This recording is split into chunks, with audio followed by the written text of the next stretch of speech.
Hello friends, village sites and ബ്ലോഗ്സിൻ്റെ ചാനലിലേക്ക് സ്വാഗതം. അപ്പോൾ ഇന്ന് ഞങ്ങൾ ഒരു ചേന കിളക്കാൻ വേണ്ടിയിട്ട് നോക്കുകയാണ്. അപ്പോൾ ചേനയെ കുറിച്ച് പറയുകയാണെങ്കിൽ, ചേന ഇതേപോലെ തന്നെ മഴ തുടങ്ങിയിട്ട് ഒരു ഭൂമിയെല്ലാം ഒന്ന് കിളർത്ത് കഴിഞ്ഞാൽ തന്നെ ചേന നടുക. അപ്പോൾ നടാൻ ആദ്യം ഇങ്ങനെ കുഴിയെടുക്കുക, നല്ലോണം കിളച്ച് മറിച്ചിട്ട് കുഴിയെടുത്ത് എന്തെങ്കിലും ആലവളോ അങ്ങനത്തെ എന്തെങ്കിലും ചേർത്ത് കഴിഞ്ഞാൽ, കാലിവളം, കോഴിക്കാഷ്ടോ അല്ലെങ്കിൽ ആടിൻ്റെ കാഷ്ടം, പിന്നെ വെണ്ണീര്, ഇതെല്ലാം ചേർക്കാം. അതങ്ങനെ ചേർത്തിട്ട് നടുക. വിത്ത് ആദ്യം തന്നെ കിളക്കുന്ന അവസരത്തിൽ എടുത്ത് വെക്കും. അപ്പോൾ അങ്ങനെയാണ് നടുക. അതിന് കാര്യമായ പരിചരണവും കാര്യമൊന്നും ആവശ്യമില്ല. പിന്നെ ചേനയുടെ കാര്യം എന്ന് പറഞ്ഞു കഴിഞ്ഞാൽ, അത് നല്ല പോഷക ഗുണമുള്ള സാധനമാണ്. പിന്നെ രാസവളമൊന്നും ചേർക്കാത്ത കാര്യമാണ്.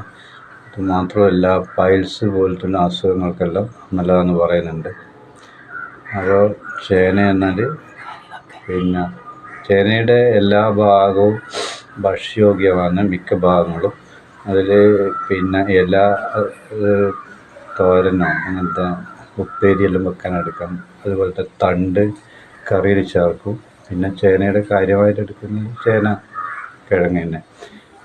അപ്പോൾ അത് പല രീതിയിലും കറി വെക്കും. എരിശ്ശേരി, പുളിശ്ശേരി, ഇങ്ങനത്തെ എല്ലാ കാര്യങ്ങൾക്കും ചേന ഉപയോഗിക്കും. അപ്പോൾ വീഡിയോയിലേക്ക് കിടക്കാം.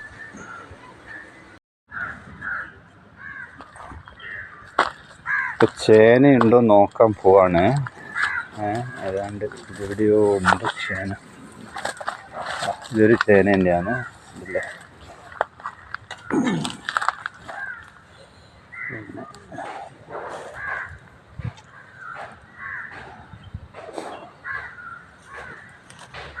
അപ്പോൾ ഇവിടെയാണ് കിളക്കാൻ ഉദ്ദേശിക്കുന്നത്.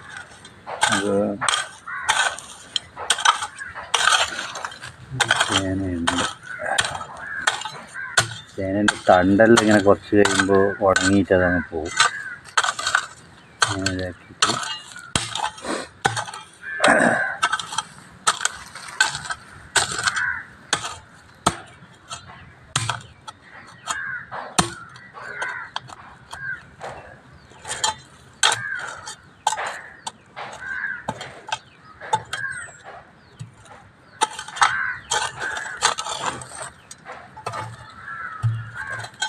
ഇതാണ് ചേന. ഇവിടെ ഇറക്കിടില്ല കുറച്ച്.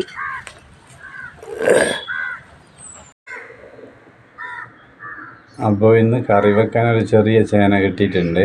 അപ്പം ചേനനെ കൊണ്ട് കാളം വെക്കും, അതുപോലെ കൂട്ടുകറി വെക്കും, സാമ്പാറിലിടും, പിന്നെ എരിശ്ശേരി, ഇങ്ങനെ പലതും ചെയ്യും. അപ്പം മോരൊഴിച്ച് കറി വെച്ച് കഴിഞ്ഞാൽ പൈൽസ് രോഗത്തിന് നല്ലൊരു ആശ്വാസം കിട്ടുമെന്ന് പറയുന്നുണ്ട്.